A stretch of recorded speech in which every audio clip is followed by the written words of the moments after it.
নিয়ে আসছো, আমার রুমালে দান করেছো, আমার আবু বকর কই, আমার আবু বকর? আবু বকর বাড়িতে যাইয়া রুমাল খানি বিছাইয়া, ঘরে কিছুই ছিল না, নবীর প্রেমে সব দান করে দিয়েছিল। এবার ছোটখাটো জিনিসগুলি গাঠুরির মধ্যে জমাইতেছে। কুপি বাত্তি পাইছে, নিমুকদানি পাইছে, চামিচ পাইছে, প্যাকেট করতেছে। আবু বকরের বিবি ডেকে ডেকে বলেন, স্বামী গো, এইভাবে সব গাটুরি করে কই নিয়ে যাইতেছো? বিবি, তুমি কি খবর পাও নাই? রাসূল চাদর বিছাইছে, রাসূলকে খুশি করার জন্য আর কিছুই পাই না, যা পেয়েছি সব প্যাকেট করতেছি। আবু বকরের বিবি বলেন, স্বামী গো, শুনেছি মদিনার মহিলারা নবীকে খুশি করার জন্য গলার হার, কানের অলংকার, হাতের হাইবুড়ি সব খুলে খুলে নবীর রুমালে দিয়েছে। বিবি, তুমি কি দিবি? ঘরে তো কিছুই নাই, যা ছিল আমি আবু বকর প্যাকেট করে ফেলেছি। আবু বকরের বিবি বলেন, স্বামী গো, একটু দাঁড়াও, একটু দাঁড়াও, আমি কিছু দিব। কি দিবি রে বিবি? আবু বকরের বিবি বিছানার কাছে যাইয়া রে খেজুর পাতার চাটাই টাইনা টাইনা উঠাইছে। খেজুর পাতার চাটাই পরনে লাগাইয়া পরনের কাপড় টুকুন খুলতেছে। আবু বকর বলেন, বিবি, খেজুর পাতার পোশাক পরে কি করতেছো তুমি? স্বামী গো, পরনের কাপড় টুকুন খুলতেছি, আমার এই কাপড় টুকুন আমার নবীর রুমালে দিয়ে দিবা। আবু বকর বলেন, বিবি রে, তোর কি মন চায় পরনের কাপড় খুলে আমার নবীর জন্য দান করে দিতে? আবু বকরের বিবি একটা চিৎকার মেরে ডাকে, স্বামী, শুধু পরনের কাপড় নয়, আমার মন চাই কলিজাটা খুইলা নবীর রুমালে দিতে।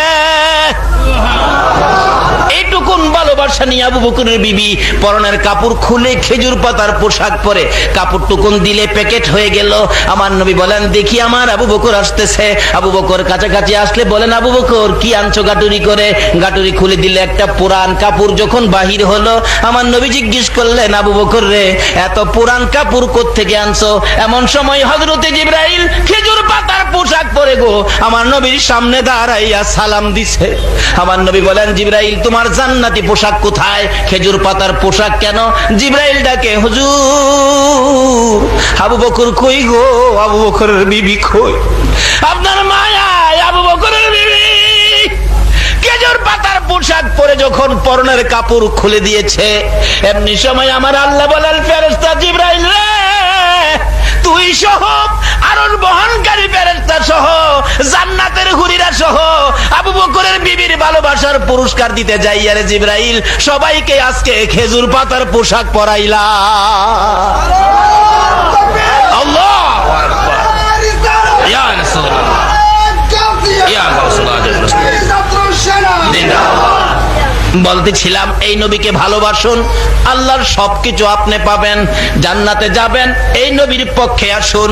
এই নবীর কথা ব্যতীত, ওই নবীর ভালোবাসা ব্যতীত, ওই নবীর নির্দেশ ব্যতীত, ওই নবীর তরিকা ব্যতীত ইবাদত করে আল্লাহর জান্নাতে যাওয়া যাবে না। বলতেছিলাম, আবু বকর আমার নবীর কথা মানে, আবু বকরের বিবিও মানে। আবু বকর এইভাবে ভালোবাসা দিতেন। আবু বকরের বিবি ভালোবাসা দিয়ে পুরস্কার পাইলেন। বিবির সম্মান রাখতে যাইয়া আমার আল্লাহ সকল ফেরেশতাকে খেজুর পাতার পোশাক পরাইছে। আজকে সেই আবু বকর নবীর ভালোবাসার পুরস্কার কত পাইলেন? আবু বকর যেদিন এই দেশ থেকে বিদায় হবে, প্রশ্ন করেছিলেন সাহাবীদেরকে ডেকে ডেকে, সাহাবীরা রে, আমি কি দুনিয়ায় থাকবো?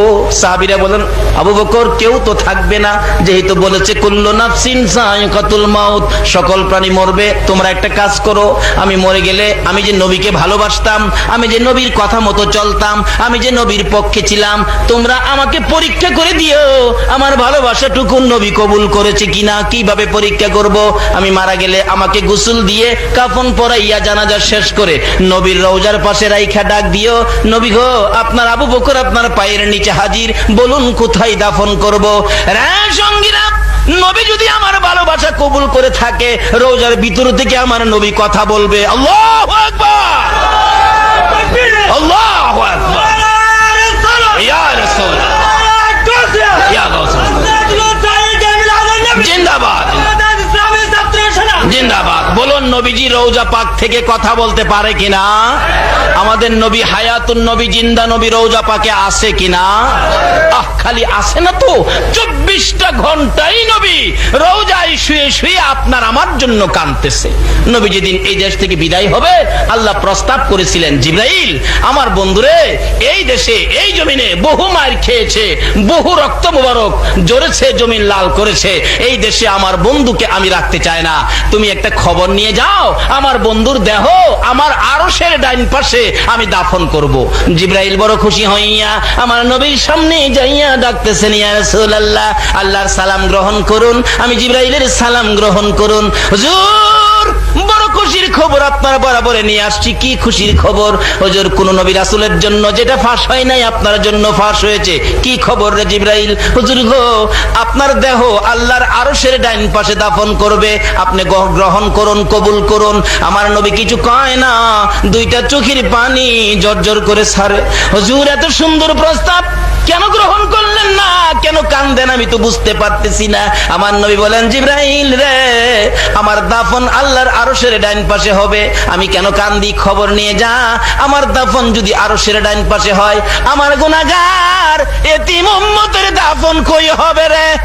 জিবরাইল বলেন, আপনার উম্মতের দাফন এই জমিনের মধ্যে হবে।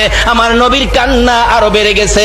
এরে জিবরাইল, এই প্রস্তাব আমি মানতে পারি না, আমার পক্ষ থেকে একটা প্রস্তাব আমার প্রভুর দরবারে তুলে ধরো। কি প্রস্তাব? জিবরাইল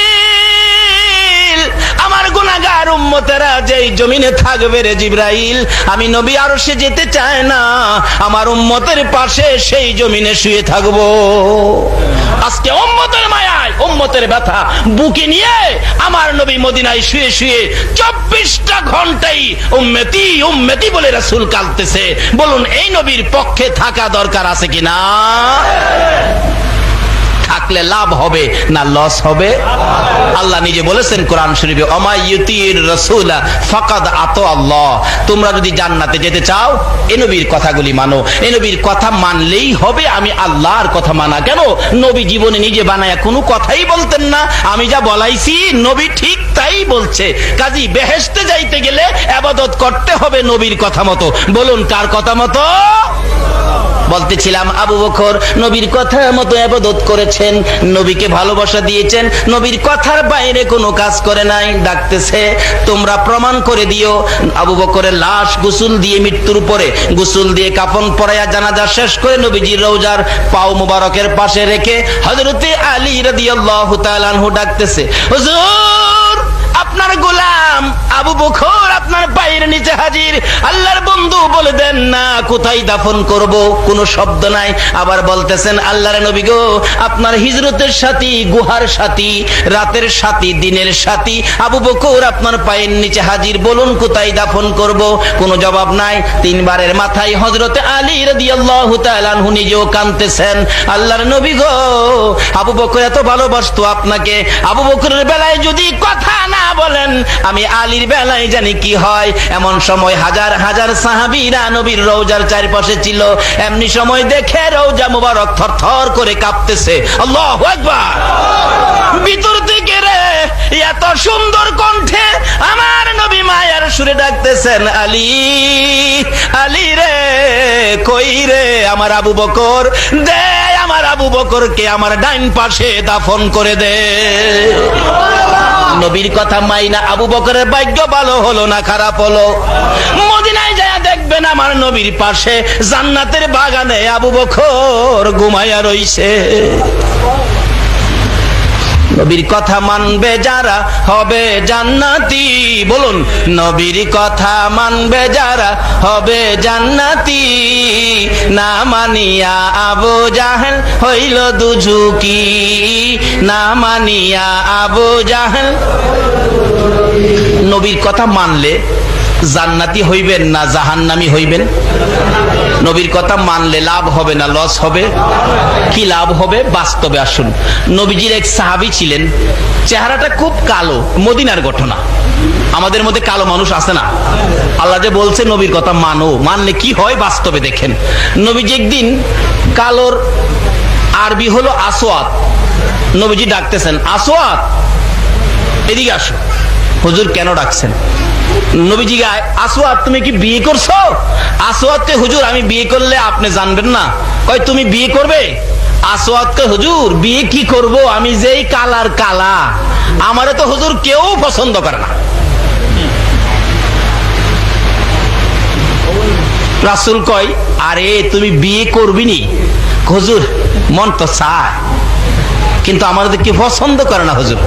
রাসূল বলেন, তোমার বিয়ের ব্যবস্থাটা আমি করব। আচ্ছা নবী যদি বিয়ের ব্যবস্থাটা করে, কেমন ব্যবস্থা রইব? দাঁড়াও, চিঠি লিখছে। আসওয়াদ জি, এই যে নাও, আমার এই চিঠিটা মদিনার সবচেয়ে বড় বাড়িটা আছে না, বড় বাড়ি বিয়ে করতে কেন আসা? কি কন, বড় বাড়ির বড় লোক হইলেই তো বিয়ে শাদীর পরে লাখ দুয়েক পাওয়া যায়, কি কন? কিন্তু নবীর সাহাবীরা কি লাখ দুয়েকের আশা কোনোদিন করত? তারা খালি নবীর আশাই করত, নবীরে পাইলেই হয়। আবু বকর সব শেষ করে দিলেন। মৃত্যুর সময় 10টা পায় আবু বকরের ঘরে ছিল না। উসমানকে ডেকে ডেকে বলে গিয়েছিলেন, উসমান গনি, আমার কাফনের কাপড়টা তুমি আমার কিনে দিও। এই জন্য কি আবু বকর গরিব হয়ে গেছে? নবীর পাশে ঘুমাইছে। যাই হোক, রাসূল বলেন, এই চিঠিটা মদিনার বড় বাড়িটা আছে না? জি হুজুর, বড় বাড়ির মালিকের হাতে নিয়ে দিও। আচ্ছা হুজুর। যাই দেখে বড় বাড়ির মালিক বাড়ির সামনে খাড়া। আসসালামু আলাইকুম চাচা। ওয়ালাইকুম সালাম বাতিজা, কি ব্যাপার?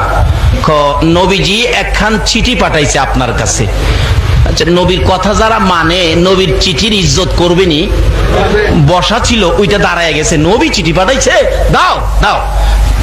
চুমা খাইছে, চোখে লাগাইছে, বুকে লাগাইছে, খুলছে চিঠি, দাঁড়ায়া বসে না, খুইলা দেখে লেখা, তোমার সুন্দরী মেয়েটাকে আমার কালো সাহাবীর কাছে বিয়ে দিয়ে দাও। ইতি রাহমাতাল লিল আলামিন। যে নবীর কথা মানার জন্য আল্লাহ কোরআন শরীফে বলছে, ওমা ইউতির রাসূলা ফাকাদ আতাল্লাহ। এই নবীর কথা না মাইনা কোনো ওলি ওলি হইতে পারে না।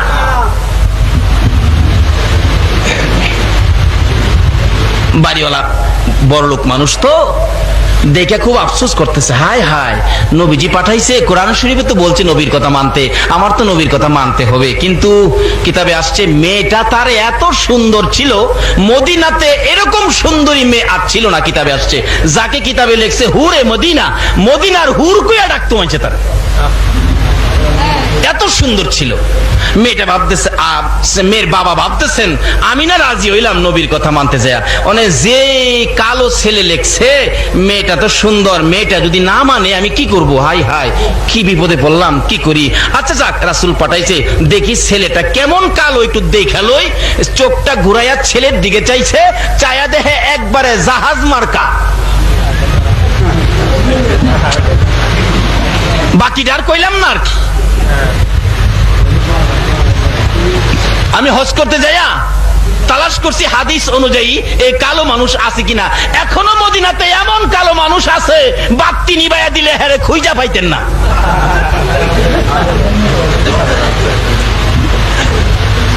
তবে যদি নবীকে ভালোবাসা দেয়, কালোর দামও আছে কিনা কোন তো। এই যে দেখেন কিভাবে আছে, ডাকতেছে, আসওয়াদ কালামিয়া। জি। আচ্ছা আপনি এখন যান, আমি দেখতেছি আমার মেয়েটার সাথে পরামর্শ করে মেয়েটা রাজি হয় কিনা, পরে আপনাকে জানাবো। যে এতে কি বোঝা যায়, বিয়া হবে হবে না? কোন মেয়ের বাবা কোনোদিন কয় না যে বিয়া দিব না, না দিবার ইচ্ছে হলে এরকমই হয়, পরে জানাবো। মেয়েটার বয়স হয় নাই তো, লেখাপড়া করবে, বিয়ে ফাঁস করাবো, এই সেই কইলেই বোঝা যায় যে বিয়াটা কি হবে না। আসওয়াদ গর্তে বাহির হইয়া মনটা কষ্ট করে ফেলাইছে, মাথা চুলকার, কইয়া রাসূলুল্লাহ কইছিলাম না, হবে না তো, হবে না, হবে না। আল্লাহ কয়, আসওয়াদ রে, আরে আমার নবীর হাতের চিঠি তো বিফল যাবে না। যেই নবী আঙ্গুল ইশারা করলে আকাশের চাঁদ 2 টুকরা করে দেয়, এই নবীর হাতের চিঠি বিফল কয় না, কয় না, কয় না। দেখছেন, এই নবীর হাতের চিঠি কি বিফল যাবে? আল্লাহ কয়, আমি নিজেই তো আমার নবীর কথা মানি। জোরে জোরে কন্যা সুবহানাল্লাহ। নবী যদি কোনো কথা কইয়াও ফেলে, আল্লাহকে বন্ধু গো তুমি যেটা করছো এটাই রাইট। যেমন এই শাবান চাঁদের আগে একটা চাঁদ গেছে, এই চাঁদের নাম কি? রজব। আল্লাহ দিছে চাঁদের নাম রজব, নবী দিছে চাঁদের নাম বদির, হাতকাল। আল্লাহ কই রজব, রজব রা হরে না, অনেকবার ধমক দিচ্ছে রজব। রজব শেষকালে যখন চাইতেছে বিদায় হইয়া, রজব হা কি লেগে তুই রাগ করস নাকে? রাগ করুম কিভাবে? আপনি দিছেন আমার নাম রজব, আপনার নবী কইছে আমার নাম বদির, ওখান আমি কি আপনারটা হুনুম নাম আপনার নবীরটা হুনুম? আল্লাহ কো আমার নবীরটা ওই রাইট। জোরে জোরে কন্যা সুবহান। এই নবীর পক্ষে থাকলে লাভ হবে না লস হবে? বদির হাতকাল, কানই শুনে না, রাস্তাটা এক হয়। হুজুর কইছিলাম না হইব না, কাম হইব না। আল্লাহ কয় রাখ, নবীর হাতের চিঠি বিফল যেতে পারে না। এমনি সুন্দরী মেয়েটাকে আমার আল্লাহ একটা ইঞ্জেকশন দিলেন, কিরে অহনো চাইরিছস যাইতেছে গা তো আমার নবী যে পাঠাইছিন। মেয়েটা দৌড়ে গেছে, আব্বা আব্বা একটা কালো ছেলে আইছিল বড় খুশি হইয়া, আবার যাইতাছে মনটা কষ্ট লইয়া, ব্যাপারটা কি আব্বা?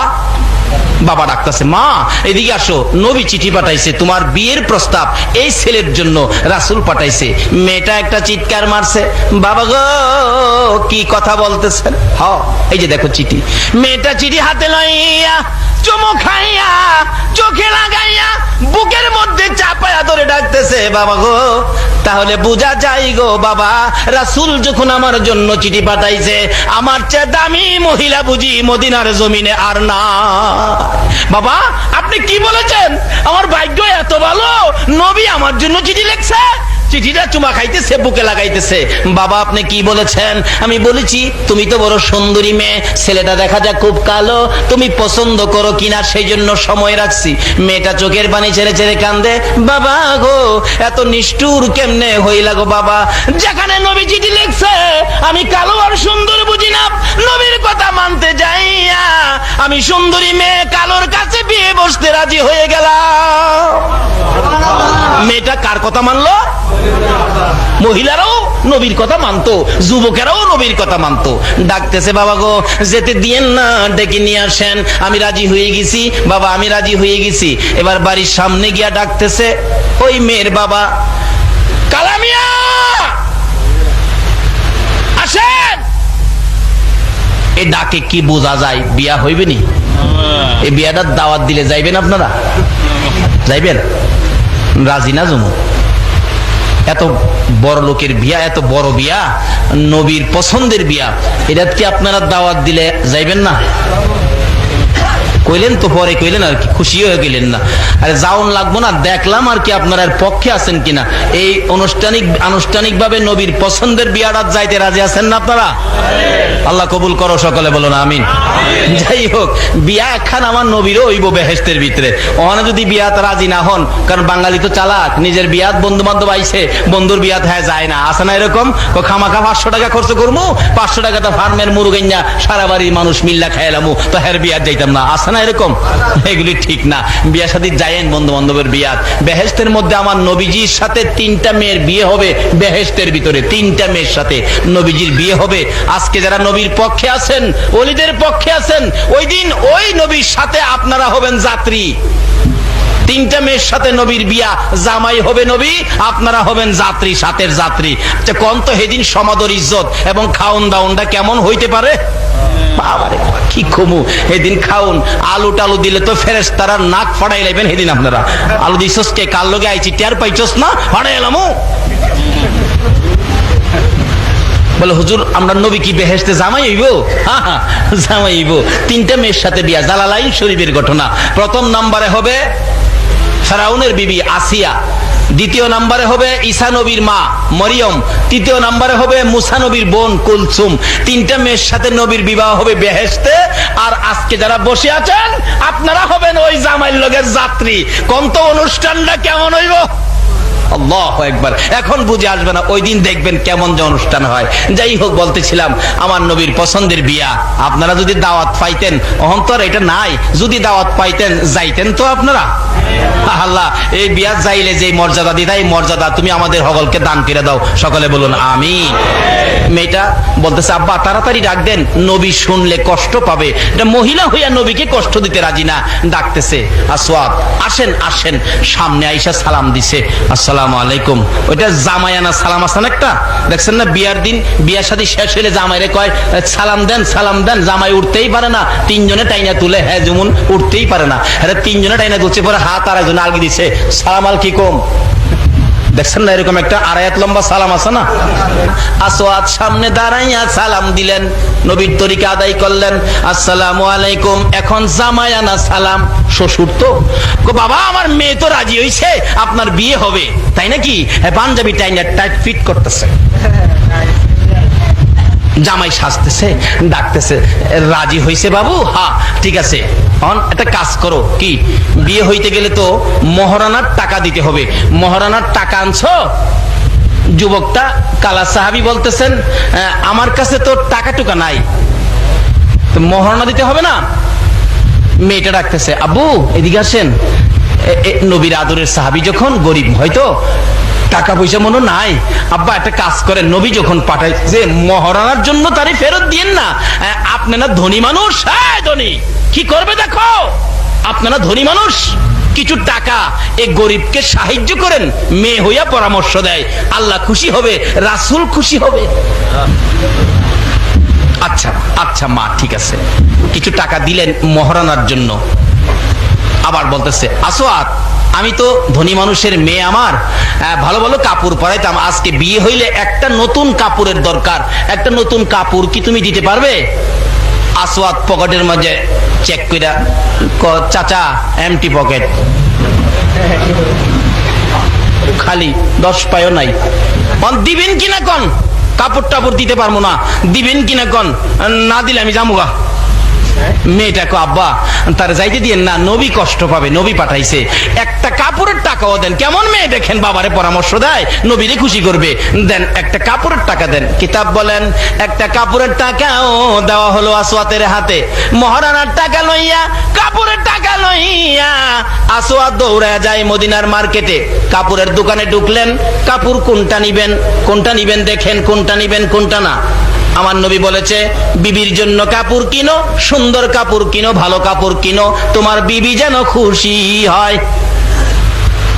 আসওয়াদ কিনতেছে নবীর কথা মতো, কোনটা নিব কোনটা জানি পছন্দ হয়। এখন তো আমরা কাপড় কিনতে গেলে দোকানদার জিগায় ভাই সাহেব বাবি সাহেবের রং কেমন, আর আমরাও এমন বেককলের বেককল, আমরাও কয়ে দেই তোমার ভাবির রং তো শ্যামলা সুন্দর, আর দোকানদার কোথাইলে চকলেট কালারটা নেঙ্গা। রাসূল বলছে তোমার বিবির কাপড় তুমি পছন্দ করে কিনো, আমরা দোকানদারে গিয়া কই বাবির রং বলে শ্যামলা, দোকানদার পছন্দ করে দেয়। নাউজুবিল্লাহ কোন। নবীর কথা মানবে যারা হবে জান্নাতি, বলুন নবীর কথা মানবে যারা হবে জান্নাতি, না মানিয়া আবু জাহেল হইল দুজুকি, না মানিয়া আবু জাহেল। বলতেছিলাম নবীর কথা মানে সুন্দরী মেয়ে, নবীর কথা মানে কালো ছেলে, দুজন নবীর কথা মানে, বলতেছে সুন্দর কাপড় দাও আমার বিবি যেন খুশি হয়। দেখেন কোনটা হইলে আপনার বিবি খুশি হবে, কোনটা নিবেন কোনটা না। আসওয়াদ কাপড় দেখতেছে কোনটা পছন্দ হবে, এমন সময় কিতাব বলেন পিছন দিয়ে কে যেন পাগলের মতো দৌড়াইতেছে, এতিমের মতো কাঁদতেছে আর ডাকতেছে মদিনার সাহাবীরা রে, মদিনার যুবকেরা রে, মদিনার দোকানদারেরা রে, খবর পাইছস নি আল্লাহর বন্ধু যুদ্ধের ময়দানে রওনা হয়ে গেছে। সঙ্গে সঙ্গে দোকানদারেরা দোকানদারি বন্ধ করে দিয়েছে। ও দোকানদার ভাইরা আজকে কারা গো মাহফিলের জন্য সকাল সকাল দোকান বন্ধ করেছো? আজকে কারা ঘুমের বিছানা ফালাইয়া আমার নবীর কথা শোনার জন্য মাহফিলে বসে আছো? লক্ষ্য করে দেখো মদিনার ঘটনা। এবার দোকানদাররা দোকান বন্ধ করে দিয়েছে। কে ডাকতেছে রে? আমার নবী যুদ্ধের ময়দানে রওনা হয়ে গেছে। যুবকেরা দৌড়ায় আসছে, ঘরের মধ্যে যাইয়া যুদ্ধের পোশাক গায়ে দিয়ে তরবারি হাতে নিয়ে ডাকতেছে মা, মা গো মা। দৌড়ে সামনে দাঁড়াইলে মার পায়ে সালাম করে দুইটা চোখের পানি জর্জর করে যুবকেরা ছেড়ে ছেড়ে ডাকতেছে মা গো বিদায় দাও গো, দেখা হবে হাসরের ময়দানে। মা ডেকে ডেকে বলে বাবারা রে কই যাবি তোরা? মা তুমি কি খবর পাও নাই? আমার নবী বলে যুদ্ধের ময়দানে রওনা হয়ে গেছে। নবী যুদ্ধে যাবে আর আমরা ঘরে বসে থাকবো, সেটা হইতে পারে না। মা বিদায় দাও, কথা দিলাম গো মা, দেখা হবে গো হাসরের ময়দানে। এইভাবে যুবকেরা যুদ্ধের পোশাক গায়ে দিয়ে তরবারি হাতে নিয়ে দৌড়ে যাইতেছে। দোকানদাররা দোকান বন্ধ করে যাইতেছে। আসওয়াদ ঘর থেকে দৌড়ে বাহির হয়ে কাঁদতেছে, কে রে? খবর দিলে আমার নবী যুদ্ধের ময়দানে চলে গেছে রে আসওয়াদ। নবী বলে যুদ্ধে চলে গেছে, বল এখন বিয়ের বাজার করবি নাকি যুদ্ধের বাজার করবি রে? আসওয়াতের মনকে প্রশ্ন করলে সঙ্গে সঙ্গে জবাব দিয়ে দিলেন আসওয়াতের মন, না, নবী যুদ্ধে যাবে, আমি বিয়ের বাজার করব, এটা হতে পারে না। আসওয়াত সঙ্গে সঙ্গে বিয়ের বাজারের টাকা, মহারানার টাকাগুলো লইয়া একটা তরবারির দোকানের সামনে যায় ডাকতেছে, দোকানদার রে, এটা বিয়ের বাজারের টাকা রে, এটা কাপড় কেনার টাকা রে, এটা মহারানার টাকা রে, সবগুলো তোর হাতে দিলাম, জলদি করে একটা তরবারি দে। আবার রাসূল বলে যুদ্ধের ময়দানে রওনা হয়ে গেছে। বিয়ের বাজারের টাকা দিয়ে, যুদ্ধের বাজারের টাকা দিয়ে যুদ্ধের সদাই কিনেছেন, কাপড়ের টাকা দিয়ে যুদ্ধের বাজার করেছেন। তরবারিটা হাতে লইয়া হযরতে আসওয়াত আর বিয়ের কথা মনে নাই গো, পিছে পিছে যায় আর চিল্লায় কাঁদতেছে, ডাকতেছে, ইয়া রাসূলুল্লাহ, ইয়া হাবিবাল, বলুন বলুন, ইয়া রাসূলুল্লাহ, ইয়া হাবিবাল্লাহ, আমার মৌতের নিদান কালে থাকিয়ে নবী গো আমার শিয়রে, আমার মৌতের নিদান কালে থাকিয়ে নবী গো আমার শিয়রে, দেখিব আপনাকে নয়ন বরে, ইয়া রাসূলুল্লাহ, ইয়া হাবিবাল্লাহ, ইয়া রাসূলুল্লাহ, ইয়া হাবিবাল্লাহ।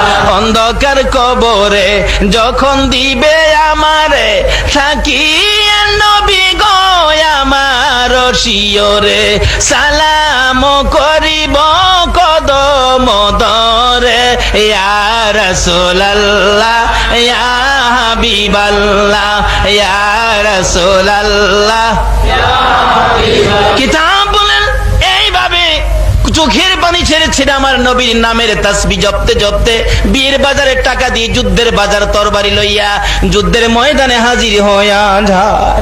যুদ্ধ করতে করতে আসওয়াত শহীদ হইয়া যায়। যে যুদ্ধে ৭০ জন সাহাবা শহীদ হয়েছিলেন, আমার নবী নিজেও ব্যথায় ব্যথিত হয়েছিলেন। আমার নবী চোখে পানি লইয়া একটু মাথা আলগি দিয়া দেখে কোন কোন সাহাবী মাথা কাইটা গড়াগড়ি করতেছে, কারো কারো কলিজা বাহির হইয়া থরথর করে কাঁপতেছে। আমার নবী কাঁদেন, সাহাবীরা রে, না আমি সহ্য করতে পারি না। ও সাহাবীরা, আমার জন্য যারা জীবন দিয়েছে, আমার ভালোবাসায় যারা জীবন দিয়েছে, তাদেরকে তোমরা দাফন করে দাও। শর্ত হলো গোসল দিস না রে, কাফন পরাইস না। হাসরের জমিন যেদিন কায়েম হবে, আমি আমার শর্ত হলো গোসল দিস না রে, কাফন পরাইস না। হাসরের জমিন যেদিন কায়েম হবে, আমি আমার আশেক পাগল শহীদদেরকে নিয়ে আল্লাহর আরশের কিনারে দাঁড় করাবো, রক্তগুলি ফোঁটা ফোঁটা পড়তে থাকবে রে সাহাবীরা। এইভাবে নিয়ে আমি দাঁড় করে বলবো, মাবুদ বলো আমার উম্মতের মতোই আর কারো উম্মত এইরকম আছে কিনা? আমি এই খেলাটা খেলবো হাসরের জমিনে রে সাহাবীরা। গোসল দিস না, কাফন পরাইস না। গোসলের কাজ, কাফনের কাজ বন্ধ করে এবার দাফন শুরু হয়ে গেল। একের পর এক দাফন করতে করতে ৬৯ জনকে দাফন করে আমার নবী বলেন, সাহাবীরা রে, একটু দূরে কালো সাহাবীর মতো দেখা যায়। একজনে বলে, হুজুর গো, দেখেছি আসওয়াত বিয়ের বাজার করতে আসছিল, আপনি নবীর কথা শুনে বিয়ের বাজার বন্ধ করে দিয়ে যুদ্ধের বাজার করেছে। আমার নবী দুইটা চোখের পানি জর্জর করে ছেড়ে দিয়ে বলেন, আসওয়াত এ কি করলি রে? মদিনার হুর নিলি না, জীবন দিয়া দিলি। আমার নবী বলেন, আমার কথা যারা শুনবে, আমার কথা যারা মানবে, দেখো তার পুরস্কার কি হইতে পারে। এবার দৌড়ায় গেলেন নবীজি, পাশে যাইয়া দেখে আসওয়াত নতুন তরবারিটা হাতে চিত হয়ে পড়ে আছে, জিহ্বাটা বাহির হইয়া কপালের মধ্যে লেগে রয়েছে। রাসূল বলেন, আর একটু লক্ষ্য করে দেখি, ডান দিকের কলিজাটা বাহির হইয়া থরথর করে কাঁপতেছে। আবার নবী বলেন, সইতে পারি না, গর্ত করো, কবর করো, কবর করে আসওয়াতের লাশটা তোমরা নিয়ে আসো। দৌড়াদৌড়ি করে আসওয়াতের লাশ কবরের পাশে আনার আগে আমার নবী কবরের পাশে দাঁড়াইয়া মুস্কি মুস্কি হাসতেছেন। সাহাবীরা বলেন, ইয়া রাসূলুল্লাহ, আসওয়াতের কবরের পাশে হাসেন কেন জানতে চায়। আমার নবী বলেন, সাহাবীরা রে, আমি যা দেখি তোমরা তা দেখো না, আমি যা জানি রে তোমরা তা জানো না। রে সাহাবীরা, আমার আসওয়াত মদিনার হুর বিয়ে করলো না, মদিনার হুর বালাইয়া রে যুদ্ধের বাজার করে জীবন দিয়ে কবরে রওনা হলো। আমি দেখি আমার আল্লাহ আমার আসওয়াতের প্রতি খুশি হইয়া রে সাহাবীরা আসওয়াতের কবরে মদিনার হুরের পরিবর্তে রে সাহাবীরা আসওয়াতের কবরে জান্নাতের হুর পাঠাইয়া দিছে। আল্লাহু আকবার।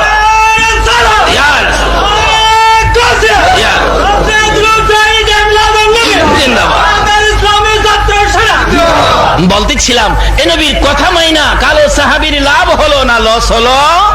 আল্লাহ বলেছেন কোরআন শরীফে, অমাইয়িতির রাসূলা ফাকাদ আতা আল্লাহ। তোমরা যদি বেহেশতে যাওয়ার ইবাদত করতে চাও, নবীর কথা, নবীর তরিকা, নবীর দেখানো, নবী যেটা বলছে এটা, নবী যেটা করছে এটা, এর বাইরে করে আমার বেহেশতে যাইতে পারবে না। তাইলে নবী কি বলছে দেখি হাদিস শরীফে। প্রথম বলছে, মান ক্বালা লা ইলাহা ইল্লাল্লাহু ফাদাখালাল জান্নাহ। রাসূল প্রথম বলছে, যারা এই কালিমাটা পড়ছে তারা বেহেশতে যাবে। আলহামদুলিল্লাহ খান। এই কালিমাটা আপনারা পড়ছেন নি? কিন্তু কালিমা পড়া আবার দুই কিসিমের। এক কিসিমের কালিমা আছে পেট বাঁচান, আরেক কিসিমের কালিমা আছে জীবন বাঁচান, আরেক কিসিমের কালিমা আছে বেহেশত যাউন। তিনটা কিসিম। কয়টা কিসিম বললাম?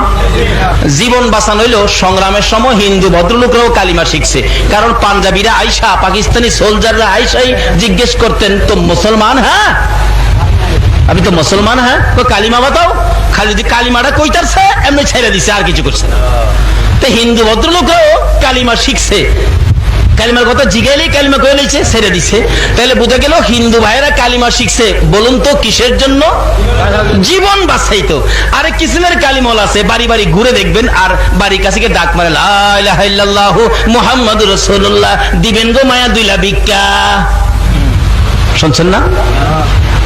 অথচ মসজিদে নামাজের জামাত চলছে, হ্যাঁ মসজিদ পার হইয়া যা জামাতে যায় না, এই বাড়ি গিয়া কালিমা বিক্রি করে ভিক্ষা লয়।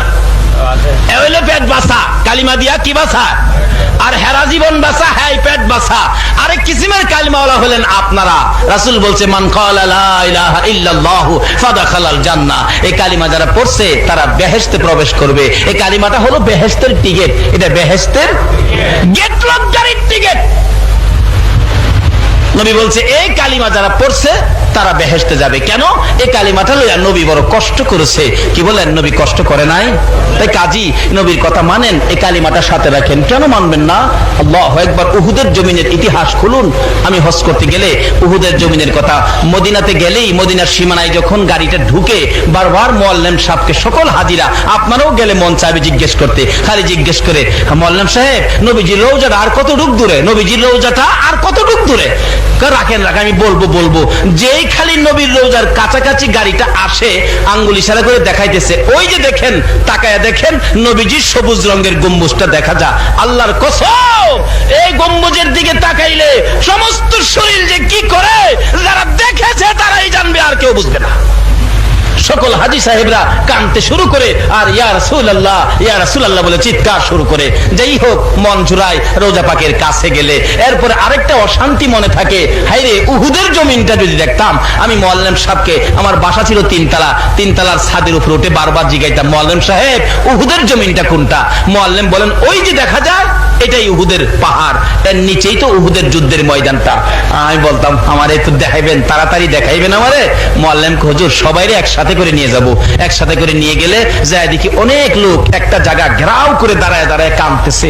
জিজ্ঞেস করলাম এখানে মানুষ কান্দে কেন?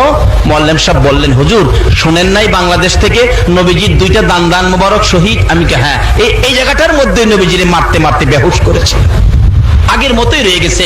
অন্যান্য জায়গা মক্কা মদিনায় সব পরিবর্তন হয়ে গেছে, যারা মক্কা মদিনায় গেছেন দেখছেন সব পরিবর্তন, কিন্তু উহুদের জমিনটা একটুও পরিবর্তন করে নাই, আগের মতো রয়ে গেছে। চারদিক ঘেরাও করে আছে। হাজী সাহেবরা কেউ কেউ চোখের পানি মুছে, কেউ কেউ হাও মাও করে কান্দে। জিজ্ঞেস করলাম কেন কান্দেন? বাঙালিরা কেন কান্দো জানতে চাই। হাজী সাহেবরা জবাব দেন হুজুর জীবনে খালি শুনেছি নবীর দান মোবারক শহীদ দেখি নাই। এই জায়গাটার মধ্যে নবীর দুইটা দান মোবারক ঘুমিয়েছে। অন্তরের কান লাগাইয়া বসে গেলাম। কিছুক্ষণ চুপ করে বসে থাকার পরে শুনি আমার কানে যেন আওয়াজ আসতেছে, আমার নবী এখনো দাঁত ভাঙ্গা ব্যথা লইয়া রে, উম্মতের মায়ায় নবী কান্দে। এইভাবে আমার নবীর দুইটা দান মোবারক শহীদ করার পরেও আমার নবীকে মারতে মারতে এই জায়গাটার মধ্যে বেহুশ করে ফেলে দিয়েছিলেন। মাথার লোহার টুপি ভেঙ্গে টুকরা করে দুইটা এরকম লম্বা লম্বা টুকরা মাথার দুই পাশে দিয়ে ভিতরে ঢুকাইয়া মস্তক মোবারকে লাগাইয়া দিয়েছিল।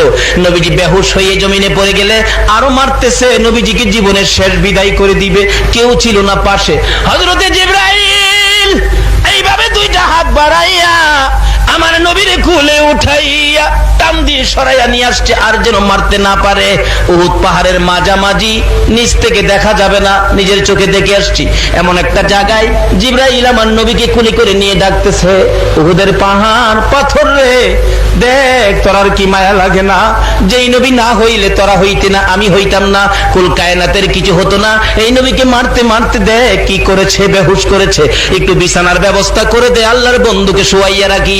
জিবরাইল বলেন এইভাবে ডাক দেওয়ার সঙ্গে সঙ্গে দেখি লম্বা একটা পাথর ফাইটা তোলার মতো নরম বিছানা হইয়া যায়। পাথরের বিছানার মধ্যে আমার নবীকে শোয়াইয়া জিবরাইল মাথার পাশে বসে বসে প্রশ্ন করতেছেন, ইয়া রাসূলুল্লাহ দাঁত ভাঙ্গা ব্যথা কেমন লাগে আমি জিবরাইলের কাছে বলুন না। হুজুর মাথা ভাঙ্গা ব্যথা কেমন লাগে আমার কাছে বলুন না। আমার নবী জ্ঞান ফিরে গেছে, জিবরাইলের দিকে এতিমের মতো তাকিয়ে আছে, চোখের পানিগুলি জর্জর করে পড়তেছে, ছোট্ট ছোট্ট সুরে ডাকতেছে, জিবরাইল দাঁত ভাঙ্গা ব্যথা কেমন লাগে জিগাইলি, মাথা ভাঙ্গা ব্যথা কেমন লাগে জিগাইলি, আমার উম্মতের ব্যথা কেমন লাগে জিগাইলি না। জিবরাইল রে দাঁত ভাঙ্গা ব্যথার চাইতে, মাথা ভাঙ্গা ব্যথার চাইতে রে আমার গুনাহগার উম্মতের ব্যথা বেশি। যেই নবী নিজের ব্যথা গোপন করে উম্মতের ব্যথা প্রকাশ করে গো, বলুন এই নবীর কথা মানলে লাভ হবে না লস হবে?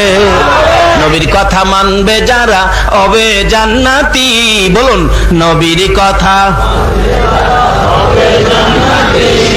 না মানিয়া আবু জাহেল হইল দুজুকি, না মানিয়া আবু জাহেল।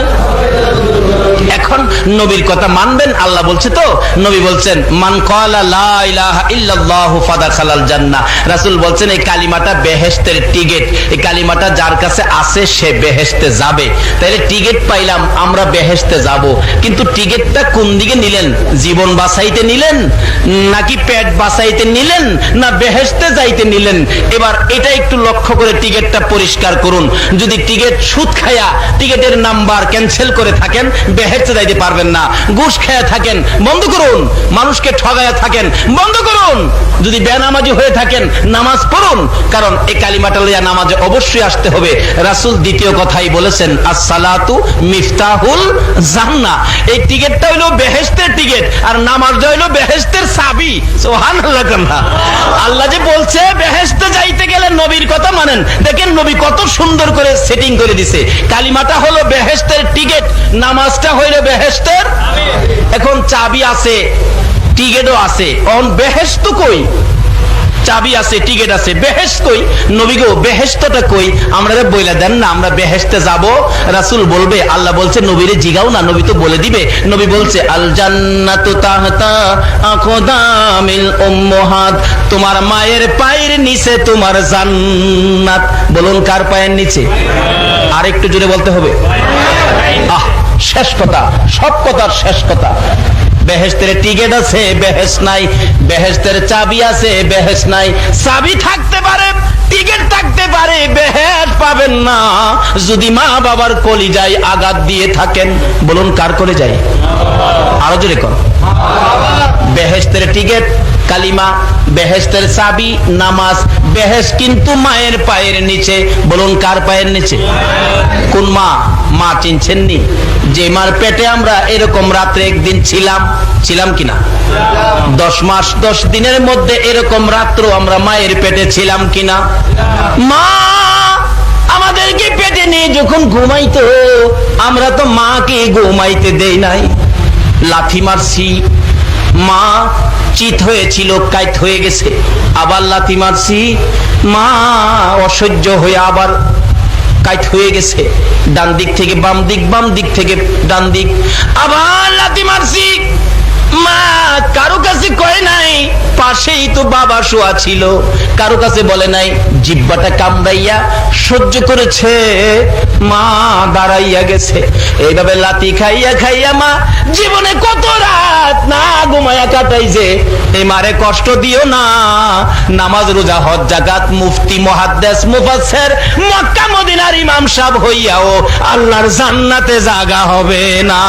তাই আসুন, আজকের মাহফিলের শেষ কথা হলো, 1 নাম্বার রাসূলের কথা মানার জন্য আল্লাহ বলেছেন, রাসূল বলছে কালিমাটা বেহেশতের টিকিট। 2 নম্বরে বলছে নামাজ বেহেশতের চাবি। 3 নম্বরে বলছে মার পায়ের নিচে বেহেশত। এই কথাগুলো পরিষ্কার করে আমলে নেন, ইনশাআল্লাহ চক্ষু বন্ধ করে কবরে শোয়ার সাথে সাথেই দেখবেন মদিনার কামলিওয়ালা নবীর রওজা থেকে আপনার কবর পর্যন্ত একটা রাস্তা হয়ে গেছে। জোরে বলুন সুবহানাল্লাহ। আমি কোরআন শরীফ থেকে সর্বপ্রথম তেলাওয়াত ছিল কুল্লু নাফসিন যায়িকাতুল মাউত। কথাটা কোরআন শরীফের আরবি শব্দ। আচ্ছা, এটা কিছুটা বুঝেন কিনা আপনারা? কুল্লু নাফসিন যায়িকাতুল মাউত, অন্তত পিছনের গুলি না বুঝলেও শেষ কথাটা বোঝা যায়, যেহেতু মউত কইছে তাহলে বোঝা গেল আমরা মৌতের কথাটা যেটা যদিও আরবি, এটা বাংলার মতোই বুঝি। কি বলেন? কারণ কোন কোন কথা আছে আমরা বাংলার মতো বুঝি, এটা কি জানি কয় আমল করতে করতে বাংলার মতো হয়ে গেছে। আমরাও এই শব্দটা মৌত শব্দটা ব্যবহার করতে করতে যারা জীবনে লেখাপড়া করে নাই তারাও বুঝে এটা মরার কথা। আল্লাহ কোরআন শরীফে কুল্লু নাফসিন যায়িকাতুল মাউত, আল্লাহ বলেন সকল প্রাণী একদিন মৃত্যুর কুলে ঢলে পড়বে। আচ্ছা, অন্য প্রাণীর চিন্তা আমরার করে লাভ নাই, আমরার চিন্তা লন আমরা করি। তাহলে আল্লাহ যে বলছে আমাদের সকলের মরতে হবে, এই কথাটা কি রাইট? সত্য? মানেন তো? কই মানেন? মানলে তো নামাজ তো পড়েন না, মানলে তো নবীর কথাগুলি মানেন না, নবীর কথা মতো চলেন না। যদি মানতেন তাহলে অবশ্যই নবীর কথা মতো চলতেন, নামাজ পড়তেন। কিন্তু নামাজ না পড়লেও মরণ যে লাগবো এটা মানি। কি কারণ? আমার যখন ইমামতি করতাম এক লোক এলাকার মধ্যে, হ্যাঁ আমারে কয়, হুজুর আমি তো নিয়ত করছি আল্লাহর রহমতে আমি মরতাম না। হ্যাঁ নাকি মরতো না? এই কথা বলে সকালে বিকালে বাড়ি যাওয়ার পরেই আমাশা করছে। আমাশা চেনেন না? মানে এমন আমাশা বদনা হাত থেকে মাটিতে রাখতেই পারে না, বাহির হইলেই কয় পানি দাও, পানি শেষ করাইছে, আবার বাইরে কয় পানি দাও, পানি। এইভাবে রাত গেল, দিন গেল, পরের দিন বদনা হাতে লিয়ে আইছে আমার কাছে, হুজুর কইছিলাম তো মরতাম না, হুজুর এখন স্বীকার করছি না মইরা পারতাম না। তবে যে যত কথাই কো, মৌত অস্বীকার করার ক্ষমতা পৃথিবীর কারো নাই। কারণ আল্লাহ বুঝাইতে চায় আমাদেরকে ভালো করে, মরতে যে হবে। আল্লাহ বলেন শুনো, তোমাদেরকে বানানোর সময় মৃত্যুর মেডিসিন দিয়াই বানাইছি। খলিকাল ইনসানু যায়িফা, আলেম ওলামার আছে, জিগাইন। খুলিকাল ইনসানু যায়ীফা, এই মানুষ আমি তোমাদেরকে বানানোর সময় দুর্বল করে বানাইছি, কারণ তুমি তো মইরেই যাইবা, বেশি শক্ত করে লাভ কি? দেখেন বাচ্চা কাচ্চাদের খেলাধুলা করে দেখবেন এই সেই দিয়া হালকা করে ঘর বানায়, সারাদিন খেলে সন্ধ্যার সময় তো ভেঙে ফেলবে। আচ্ছা কেউ কি দেখছেন বাচ্চাদের খেলার ঘর আরসিসি ফিলারে করছে? করে নাই। কেন করবে? এটা তো ভেঙেই ফেলবে। আল্লাহ কই তোমাদেরকেও আমি ভেঙে ফেলবো, তোমরা মরে যাইবে, আর কাজেই তোমাদের শক্ত করে লাভ নাই। খলিকাল ইনসানু যায়ীফা, আমি তোমাদেরকে নরম করে বানাইছি, কারণ মরতে হবেই। আচ্ছা আমরা যে নরম এটা বুঝে আসি কিনা বাস্তবে আসুন। একটা মুরগির বাচ্চাকে নরম বলে নাই, কিন্তু মানুষকে নরম বলেছে। মুরগির বাচ্চা দেখবেন ডিমের থেকে ফোটার পরে 2 ঘন্টা 3 ঘন্টা পরে মুরগি যারা পালে দেখবেন মুরগির মালিকরা চাউলের গুঁড়া দেয় খাওয়ার জন্য বাচ্চা উঠলে। আচ্ছা এই বাচ্চা 2-3 ঘন্টা পরে মার সাথে হাঁটে, মা ডাক দিলে দৌড়ায় আসে, যদি কয় বিপদ দেখবেন মায়ের পাখের নিচে ঢুকে, আবার খাওন দিলে মা দেখায় দেয় এইভাবে তোমরা খাও। 3 ঘন্টা পরে মার ডাকে, মার সাথে হাঁটে, মা ডাক দিলে পাখার নিচে আসে, এমনকি ঠুকরায় খাবার খায়। এরকম দেখছেন কিনা বলুন তো? একটা মুরগির বাচ্চা 3 ঘন্টা পরে এরকম করতে পারে, একটা মানুষ কি 3 মাস পরে দুনিয়াতে আইসা এরকম সুযোগ পাইছে কোনোদিন? পায়খানা করে বিছনার মধ্যে পড়ে থাকে কে কে করে, মা না ধরলে উঠবার ক্ষমতা নাই। তাই আল্লাহ বলেন আমি তোমাদেরকে নরম করে বানাইছি, দুর্বল করে বানাইছি। এখন যদি জিজ্ঞেস করি প্রভু গো আপনি আমরারে কি দিয়া বানাইছেন, কারণ জিজ্ঞাসা করার অধিকার আখিরি নবীর উম্মতের আছে। এটা শেষ কাটাইল্লা তো কি বলেন, শেষ কাটাইল্লা ফুলাফান একটু বাড়তি থাকে না? দেখবেন 7টা ফুলাফানের মধ্যে যেটা লাস্ট ফিনিশিং পিচ্ছি, হ্যার কথাবার্তা শুনলে দেখবেন মানুষ আশ্চর্য হয়ে যায়। পিচ্ছিরা আর কি, এটা একটু বাড়তি থাকে তো। আমাদের এলাকায় কয় ডুলি যারা, আপনারা শেষটারে কি কন? ডুলি যারা নাকি, মানে শেষ আর কি, আর নাই শেষ। আমরাও তো ডুলি যারাই, এই নবীর উম্মতের পরে কি আর উম্মত আছে? আমরা তো ডুলি যারাই, কিন্তু শেষ কাটাইল্লা তো, কারণ আমাদের একটা খেলা আছে। যাই হোক বলতেছিলাম, এখন যদি আমরা লঞ্জি গাই খোদা গো আমরা যে নরম কিরা বানাইছেন, খেলা চিনি কথাটা, নরম কিরা যে বানাইছেন, কিদ্দা বানাইছেন নরম কিরা, কোন না কিদ্দা বানাইছেন? আল্লাহ জবাব দিবে ইন্না খলাকনাল ইনসানা মিন নুতফা। বান্দারে একবারে দুর্বল, দুর্গন্ধ, নাপাক এমন জিনিস দা বানাইছি, এর চেয়ে নরম আর কোন জিনিস নাই। কাজেই তোমরা এই বিশ্বাসে থাকো সকলেরই একদিন মরতে হবে। কি বলেন? সকলেরই একদিন মরতে হবে। তো এখন লঞ্জি গাই খোদা গো আমরা যে মরতে হবে এটা বুঝলাম, এখন তো আপনি আমরা বানাইলেন কেন? মইরেই জামুগা তাইলে বানাইলেন কেন? কি লেগে বানাইলেন? আল্লাহর লঞ্জি গাই কেন বানাইলেন? আল্লাহ জবাব দিতেছে কোরআন শরীফ, ওমা খলাকতুল জিন্না ওয়াল ইনসা ইল্লা লিয়াবুদুন। আমি মানুষ এবং জিনকে বানাইছি একটা কাজের জন্য, সে কাজটা কি? ইল্লা লিয়াবুদুন, শুধুমাত্র আমার ইবাদতের জন্য।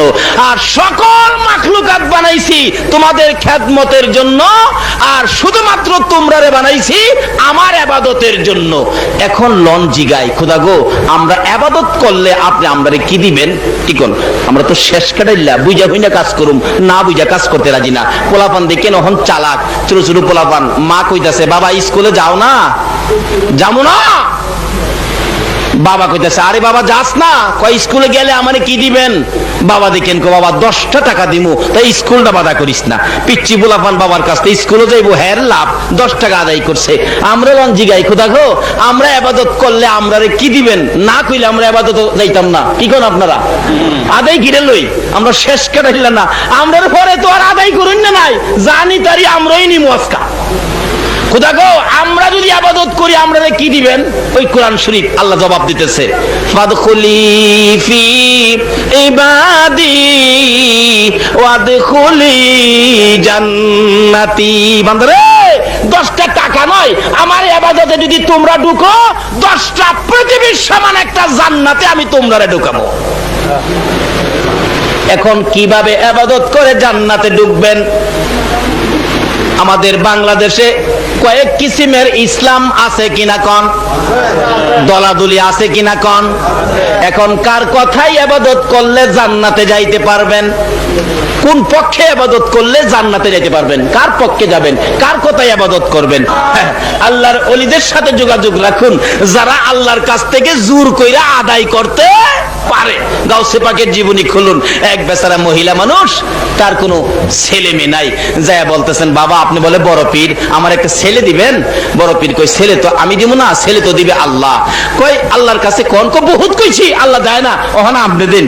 করে আপনি তো সিস্টেম বুঝেন নাই। আচ্ছা দাঁড়ান, আপনি বড় পীর 2 রাকাত নামাজ পড়ছে, রাসূল বলছে তোমাদের কোনো দরকার হইলে 2 রাকাত নামাজ পড়ে আল্লাহর কাছে চাও, দিবে। গাউসে পাক 2 রাকাত নামাজ পড়ে হাত বাড়ায় কয় প্রভু গো মহিলারে ঘুরাইছো, আমারে ঘুরাইও পারলে। সুবহানাল্লাহ কন্যা এই প্রথমই ধাক্কা মারছে, মহিলারে তো ঘুরাইছো আমারে পারলে ঘুরাইও, কারণ আমি নবীর তরিকা লইয়া হাত বাড়াইছি 2 রাকাত নামাজ পড়া। আল্লাহ কো কি ব্যাপার? কো মহিলার একটা ছেলে দাও। আল্লাহ কো ছেলের বাজেট নাই। কো তাহলে 2টা বাজেট করো। একটাই দেই না আবার 2টা, কথা হলে 3টা বাজেট করো। আল্লাহ কো বাজেট নাই। আব্দুল কাদের কয় ভালি বাজেট বাড়াও, 4টা 5টা 6টা 7টা। আব্দুল কাদের বাজেট তো নাই। কো 7টা কইছি দিতা দিবা না 7এর ডাইনের সৈন্য লাগাম। কারণ বন্ধুর সাথে বন্ধু কত কিছুই করতে পারে, কি বলেন ঠিক কিনা? ওলি শব্দের অর্থ হলো বন্ধু। এটা দুনিয়ার আদাইম্মা বাদাইম্মা বন্ধু নয়, স্বয়ং আল্লাহর সাথে বন্ধুত্ব যারা করেছে তারাই আল্লাহর ওলি হিসাবে সমাজে প্রচার প্রসার হয়েছে। ডাকতেছে আল্লাহ কো আব্দুল কাদের আর বাড়াইস না, 7টা মঞ্জুর করলাম। জোরে কোন সুবহানাল্লাহ। আরেক বেচারি 6টা মেয়ে, তার স্বামী বলতেছে মা কি যে কষ্ট, দুঃখের ঘটনা, মহিলাদের ঘটনা। স্বামী বলতেছে এই শোন, তোর 6টা মেয়ে হইছে, তোর পেটে বাচ্চা, যদি এটা ছেলে না হয় তোর সাথে আমার সংসার ত্যাগ হবে, তোকে আমি তালাক দিব। মহিলা তো দুঃখে দুঃখিত, 6টা মেয়ে, পেটের বাচ্চা মেয়ে হইলে আমাকে তালাক দিবে। আচ্ছা যাই আল্লাহর ওলি গাউসে পাকের বাবা আবু সালে জঙ্গি মুসার কাছে যাই। ওলিরা তো বলতে পারে, ওলিরা বলতে পারে, কি বলেন? ওলিরা বলতে পারে না? কার শক্তিতে বলে? আল্লাহর শক্তিতে। আল্লাহ তাদেরকে সেই শক্তি দিছে। যায় বলতেছেন হুজুর আমার পেটের বাচ্চাটা কি হবে বলুন তো। আল্লাহর ওলি আবু সালে জঙ্গি মুসা তাকায়া দেখে পেটের বাচ্চাটা মেয়েই হবে। বলতেছে মা তোমার বাচ্চা তো মেয়ে দেখা যায়। আচ্ছা কোন তো তার দুঃখ বাড়ছে না কমছে? আর কানতে কানতে আসতেছে। আব্দুল কাদের জিলানী রহমাতুল্লাহ তখন ছোট বাচ্চা, একবারে ছোট বাচ্চা, উনি রাস্তার মধ্যে দাঁড়িয়েছিলেন। জিগায় মা মা তুমি এইভাবে কানতেছো, তোমার মনে খুব দুঃখ, কি ব্যাপার বলো তো? বাবা তুমি বাচ্চা মানুষ, তোমার কাছে বললে কি হবে? কি বলেন? বাচ্চা মানুষ যিনি আব্দুল কাদের জিলানী, বাচ্চার কাছে বললেও কাজ হবে কিনা বলুন তো? বাবা তোমার কাছে বললে কি হবে? না বলো কি ব্যাপার? বাবা আমার 6টা মেয়ে, পেটের বাচ্চাটা মেয়ে হইলে আমার স্বামী আমারে তালাক দিবে। বড় মসজিদের ইমাম সাহেব হুজুরের কাছে গেছিলাম, আবু সালের কাছে, উনি বলছে বাচ্চা নাকি পেটেরটা মেয়েই হবে, এই জন্য দুঃখে কাঁদতেছি। বাবা ওলির কাছে গেছো দুঃখ নিয়া, দুঃখ নিবারণ করতে পারলো না, আবার যাও যাও আবার যাও। সুবহানাল্লাহ কইতেন না? পিচ্ছি যাও। আবার গিয়ে সামনে দাঁড়াইছে। কি আবার আসতো কেন? হুজুর আমার মাফ করবেন, রাস্তার মধ্যে একটা বাচ্চা ছেলে আমারে পাঠাইছে, আবার আইতাম। হুজুর আমার একটা ছেলে দরকার। হুজুর যাও বলছি, মেয়ে হইব অন ছেলে ছেলে দরকার, যাও। কি ব্যাপার? আমার দমক দিয়ে দিছে, আবার যাও। আবার গেলে আমার মারবো, যাও তুমি। আবার গেছে, আবার দমক দিছে, এখান থেকে বলছি মেয়ে হবে। আইসা পড়ছে 3বারের মাথায়, কি কোন মেয়ে হবে আমার মারবো হন গেলে। কয় আবার যাও, কোন আমি আর কথা এলে চলো আমিও যাবো। বাচ্চা আব্দুল কাদের জিলানী রহমাতুল্লাহ যায়া বাবার সামনে খাড়েছে, আব্বা এই মেয়েটা বড় দুঃখী, আপনি আল্লাহর বন্ধু, আপনার কাছে দুঃখী হয়ে আসছে, আপনি একটা সমাধান দিলেন না, দুঃখটা নিবারণ করে দিলেন না। বাবা তুমি বড় বাড়াবাড়ি করো, তুমি এরকম আর তুমি কোন সময় করবা না। কেন? তার ছেলে দরকার, ছেলে দিবেন না, তুমি বাড়াবাড়ি করবে না। বাবা আর দমক দিয়েন না, প্রথমবার পাঠাইছি, পেটের বাচ্চাটা মেয়েই ছিল, আমি পাঠাইছি, আপনি ধমক দিছেন, মেয়েটা ছেলে হইছে, দেখেন সুবহানাল্লাহ। কেন বাবা দ্বিতীয়বার পাঠাইছি, আবার যখন ধমক দিছেন, বাড়ির 6টা মেয়ে ছেলে হয়ে গেছে। পেটের মেয়েটা ছেলে হলো, পেটের মেয়েটা ছেলে হলো, বাড়ির 6টা মেয়ে ছেলে হয়ে গেছে। বাবাকে অনুরোধ করি আর ধমক দিয়েন না, আবার যদি আমি আব্দুল কাদিরকে ধমক দেন, সমস্ত পৃথিবীর মেয়েগুলো ছেলে হইয়া যাইব। ওলিদের এই ক্ষমতা আছে কিনা বলুন? শুধু গাউসে পাকের জীবনী আলোচনা করলে কয়েক বছর যাবে, যাই না আমি ওদিকে। বলতেছিলাম এইরকম ওলিদের সাথে সম্পর্ক রাখবেন, বন্ডা ওলির সাথে নয়, হক্কানি ওলির সাথে সম্পর্ক রাখবেন। যারা জীবিতকে মুরহুম কয়, এদের পিছনে যায়েন না, বিপদ আছে। বলতেছিলাম আল্লাহর ওলিদের পাওয়ার আছে কিনা বলুন? আরো জোরে বলুন। তাহলে আমার আল্লাহ বলেছে, তোমরা যদি ইবাদতে ঢুকো, আমি তোমরা জান্নাতে ঢুকাবো। এখন কার কথায় ইবাদত করবেন? খোদা গো বলে দেন না, আমরা কার কথায়, কার তরিকায়, কার পক্ষে থেকে ইবাদত করলে জান্নাতে দিবেন। আল্লাহ তাও কোরআন শরীফে বলে দিচ্ছে, ওমাই ইউতির রাসূলা ফাকাদ আতাল্লাহ। তোমরা আমার নবীর কথা মতে ইবাদত করো, নবীর কথা মানো, তাইলে তোমরা জান্নাতে যাওয়ার ইবাদত পাইবা। নবীর কথা মানবে যারা হবে জান্নাতি। বলুন, নবীর কথা মানবে যারা হবে জান্নাতি। না মানিয়া আবু জাহেল হইল দুজুকি, না মানিয়া আবু জাহেল। এ নবীর কথা মানলে জান্নাতি, না মানলে দুজুকি। মানলে আবু বকর, না মানলে আবু জাহেল। আপনারা কি আবু বকর হবেন না আবু জাহেল হবেন? আবু বকরের মধ্যে লাভ বেশি নাকি আবু জাহেলের লাভ বেশি? আল্লাহু আকবার। আবু বকরের জীবনী খুলুন। আবু বকর আমার নবীর কথা মতো জিন্দেগি করত। শুধু আবু বকর নয়, আবু বকরের বিবি পর্যন্ত আমার নবীকে ভালোবাসতো, নবীর কথা মানতো। আবু বকর আমার নবী বলেন, একদিন মসজিদে নববীর বারিন্দায় গায়ের চাদর মোবারক খানি বিছাইয়া দিয়া ডাকতেছে, সাহাবীরা রে, তোরা কে আমাকে ভালোবাসোস? কে তোরা আমার কথা শোনোস? আমি দেখতে চাই আমার কথা কে শোনো, আমাকে কে ভালোবাসো, আমার এই চাদরের মধ্যে কে কি দিয়ে আমাকে খুশি করবা? সাহাবীরা দৌড়াইয়া চলে গেলেন ঘরে ঘরে, মদিনার ঘরে ঘরে যাইয়া যে যা পায় এইভাবে ধরে নিয়ে আসতেছে, হিসাব কিতাব নাই, নবীকে খুশি করব। আল্লাহু আকবার। নবী খুশি হইলে আল্লাহ খুশি হবে কিনা বলুন? নবীকে যদি খুশি করতে পারেন আমার আল্লাহ খুশি। বাস্তবে আসুন, একটু চেয়ার ধরেন বা মাইকটাই ধরেন। আচ্ছা, এই মাইকের একটা মালিক আছে না? মাইকোলা। কি মাইকের মালিক? মাইকোলা। আচ্ছা, এখন যদি আমি মাইকটার খুব প্রশংসা করি, মাইক একটা, হামিদচর ওয়াজ করতে গেছিলাম কন্ট্রাক্টর সাহেবের বাড়িতে, মাইক একটা। আচ্ছা, প্রশংসা করতেছি মাইকের, খুশি হবে কে? খুশি হবে কে? মালিক খুশি হবে না? যদি 2 কিলোমিটার দূরেও হয়, ওখান থেকে আওয়াজটা শুনলে বলবে, তার ছেলেরে বলবে, মালিক, ও আব্দুল মালিক, হুজুর দেখিস তো কোন দিকটা যায়, হুজুরে বলিস একটা চা খাইয়া যাইতে। দেখলেন, প্রশংসা করলাম মাইকের, মালিক আমারে খুঁজে চা খাওয়াইতো। সুবহানাল্লাহ। আর যদি মাইকের দুর্নাম করি, একটা কি মাইক আনলো কন্ট্রাক্টর সাহেব, এটাতে ওয়াজ করা যায় না, জীবন শেষ করে ফেললাম, এরকম মাইক যাদের কোনোদিন না আনে, কি মাইক এটা, এটা একবারে খারাপ। আচ্ছা, মাইকওয়ালা 2 কিলোমিটার দূর থেকে শূন্য খুশি হবে না বেজার হবে? কেন? আমি তো তারে কিছু কই নাই, আমি কইছি কারে? কিন্তু মাইকেরে কইলে মাইকওয়ালার গায়ে লাগে। আমার আল্লাহ কয়, আমার নবীর লাগে আমি সব বানাইছি রে, এই নবীরে ভালোবাসলে আমি ভালোবাসবো, এই নবীর দুশ্মনী করলে আমি তোমার বিরুদ্ধে যুদ্ধ ঘোষণা করব। নবীকে যে ভালোবাসা দিবে, নবীকে যে মায়া করবে, নবীকে যে পছন্দ করবে, মহব্বত করবে, আল্লাহ কয় আমি তাকে মহব্বত করবো। ফেরেশতারা হেরে দেখে রাখিস, আমার জান্নাতে হেরে চা খাওয়ামু। জোরে জোরে খান না সুবহানাল্লাহ। আর যারা এই নবীকে দুর্নাম করে, নবীর পক্ষে থাকে না, নবীকে ভালোবাসা দেয় না, আল্লাহ কয় তারে আবু জাহেলের লগে জাহান্নামে দিব। বলতেছিলাম, নবীর পক্ষে যদি মহিলারাও থাকে লাভবান হইবে কিনা? মদিনার ইতিহাস খুললে পাওয়া যায় আমার নবী যুদ্ধের ময়দানে রওনা হয়েছে, একজন মহিলা একটা 6 মাসের বাচ্চা ছেলে কোলে নিয়ে রাস্তায় দাঁড়ায় কাঁদতেছে, চোখের পানি মুছতেছে। ইয়া রাসূলুল্লাহ, আপনি বুঝি যুদ্ধে যাবেন? হুজুর, এত সুন্দর চেহারায় আপনার, না জানি কাফের বেঈমানেরা তীর মারে বল্লম ছুড়ে। আল্লাহর নবী গো, আমার 6 মাসের ছেলেটা যুদ্ধের ময়দানে নিয়ে যান। রাসূল বলেন, মা, এই 6 মাসের বাচ্চা যুদ্ধের ময়দানে নিলে কি লাভ হবে? কিছু কাজ তো করতে পারবে না, যুদ্ধ করতে পারবে না।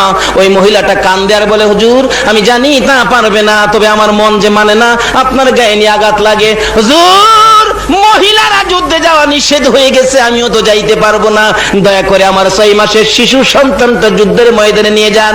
আল্লাহর নবী গো, যদি কোনো কাফের বেঈমান আপনার দিকে লক্ষ্য করে তীর মারে, ওই তীরগুলো আপনার গায়ে লাগার আগে আগে তীরের সামনে আমার ছেলেটাকে তুলে ধরে রাখবেন।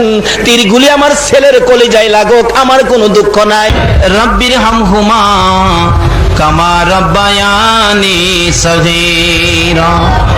রব্বুল আলামিন পবিত্র শাবান চাঁদে রাত্র 2টা পার হয়ে 2:30টা কাছাকাছি, মাবুদ, তুমি যার প্রেমে সব বানাইছো, ওই নবীর আশিক পাগলেরা এই পর্যন্ত কষ্ট করে বসে তোমার দরবারে দুটো করে হাত বাড়াইছে, একবারে খালি হাত বাড়াই নাই। তুমি যার উপর দরুদ ও সালাম প্রেরণ করো, ইয়া আল্লাহ, আমরা সকলে মিলে সেই নবীর উপর দরুদ ও সালাম মদিনা পাঠাইছি গো আল্লাহ। মাবুদ, আমাদের দরুদ ও সালাম গুলো পাখির মতো উড়াইয়া উড়াইয়া দয়ার নবী মায়ার নবীর রওজাত হারে পৌঁছাইয়া দাও। ইয়া আল্লাহ, মা বোনদেরকে রাবিয়া বস্তির মতো বানাইয়া দাও, বুড়া বুড়া সাদা দাড়িওয়ালা বাবাদেরকে আবু বকর সিদ্দিকের মতো বানাইয়া দাও। ইয়া আল্লাহ, যুবকদেরকে তুমি হাসাইন আর হুসাইনের মতো বানাইয়া দাও, কচি কচি বাচ্চাদেরকে মাজ আর মুআব্বিজের মতো বানাইয়া দাও। ইয়া আল্লাহ, কাল কিয়ামতে সকলকে তুমি নবীর পাশের জান্নাতি বানাইয়া দিও গো আল্লাহ। মাহফিল শেষে যারা যেখানে যাবে গো, সহি সালামতে পৌঁছাইয়া দিও গো আল্লাহ। ইয়া আল্লাহ, আমাদের এই বাংলাদেশ টুকুন তুমি হেফাজতে রাখো, সকল প্রকার হিংসা বিদ্বেষ মারামারি কাটাকাটি বোমাবাজির থেকে বাংলাদেশের মানুষকে হেফাজতে রাখো গো আল্লাহ। ইয়া আল্লাহ, বিশ্বের সকল মুসলমানকে তুমি হেফাজতে রাখো গো আল্লাহ। ওয়া সাল্লাল্লাহু তাআলা আলা খায়রি খালকিহি মুহাম্মাদিন ওয়া আলা আলিহি ওয়া আসহাবিহি আজমাইন বিহাক্কি লা ইলাহা ইল্লাল্লাহু মুহাম্মাদুর